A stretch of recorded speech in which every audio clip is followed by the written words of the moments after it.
Bharat border share করে পাকিস্তানের সাথে, সেইখানে ভারত পাকিস্তানের কি অবস্থা তা আমরা সবাই জানি। সারাদিনই সেখানে পাকিস্তান ভারতের জয় বাংলা করতেই থাকে, মায়ের হয় খালি সাউন্ড হয় না, খালি মায়ের সাউন্ড দেয়। এবার কয়েকদিন পর পরই এইসব নিয়ে নিউজ হইতে গেছে। এই যে তার একটা নিউজ দেখেন, এখানে করছে যে শুধু 2020 সালে ভারতের 24 জন সৈনিকরে জয় বাংলা করে দিতে পাকিস্তান। সুখ পেলাম, সুখ মানে জানেন তো, তাহলে আপনারাও সুখ পান। আর সুখ পেতে চাইলে আমি আপনাকে আরো অনেক নিউজ দেখাতে পারি। এই নিউজটা দেখেন, এখানে হেডলাইন করেছে যে ভারত পাকিস্তান সংঘর্ষে নিহত 4, কিন্তু এখানে গুরুত্বপূর্ণ বিষয় হচ্ছে 4 জনই যে জয় বাংলা হয়েছে, ওই 4 জনই ছিল ভারতে। আর এই ঘটনা ঘটেছিল 2018 সালে। তো এইগুলোর মধ্যে একজন ছিল ভারতের বিএসএ। আর এখানে দেখেন আর এটা 2022 সালের একটা গোলাগুলির ঘটনা। নিউজে বলতেছে যে সেদিন পাকিস্তানি সর্বপ্রথম ভারতের উপরে গুলি চালায়। আবার এই দেখেন, এটা 2023 সালে ভারত পাকিস্তানের গোলাগুলির আর একটা ঘটনা।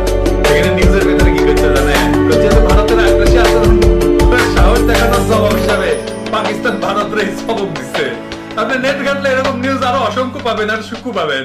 তবে এইসব দেখে তো এটুকু বুঝতে পারতেছেন যে পাকিস্তান ভারতের আগ্রাসী হওয়ার খায়েশে বিন্দু মাত্র পাত্তা দেয় না। এমন কিছু বুঝলে পাকিস্তানি সবার আগে প্রতিবাদ করে। এবার আসি ভারত চীন সীমান্তের বিষয়ে। এই নিউজটা দেখেন, এখানে কইতেছে যে হঠাৎ ভারত চীন সীমান্তে উত্তেজনা। এটা 2022 সালের একটা নিউজ। এবার 2023 সালে চীন তাদের নতুন ম্যাপে ভারতের অরুণাচলে চীনের অঞ্চল হিসেবে দেখাইছে, তাই না? এই যে তারও নিউজ। আবার এই নিউজটা দেখেন, এখানে কইতেছে যে চীনের ভয়ে সীমান্তের তো হলে দিতে পারতেছে না। ভারতীয় গণমাধ্যম জানায়, গেল মে মাসে চীনের সেনারা প্রকৃত নিয়ন্ত্রণ রেখার কিছু অংশ অতিক্রম করে ঘাঁটি গেড়ে বসে। ভারতের আবেদন সত্ত্বেও তারা ফিরে যায়নি। আপনাদের মনে আছে না যে লাদাখ উপত্যকায় চীন ইন্ডিয়ান সেনাদের এমন পিটানিটি ছিল, মনে আছে না? কর্নেল সহ 20 জন ভারতীয় সেনা নিহত হয়েছিল। অবশ্য চীনের 4 জন মারা গেছিল। যুদ্ধ হয়েছিল হাতাহাতি, 4 জনের বদলে 20 জন মারা যায় কেন? সমান সমান হওয়া লাগবে না, স্কোর কাউন্ট কেন? কারণ ওরা হইতেছে চরম ভিত্ত, ওদের যত পৌরুষ বাংলাদেশ।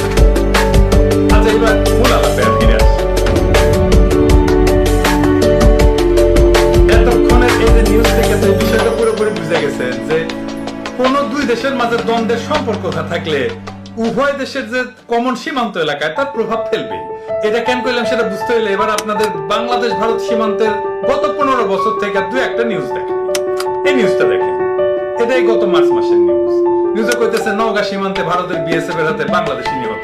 আবার এই নিউজটা দেখেন, এটা হইতেছে এই জানুয়ারি মাসের নিউজ। এখানে কইতেছে যে লালমনিরহাটের পাটগ্রামে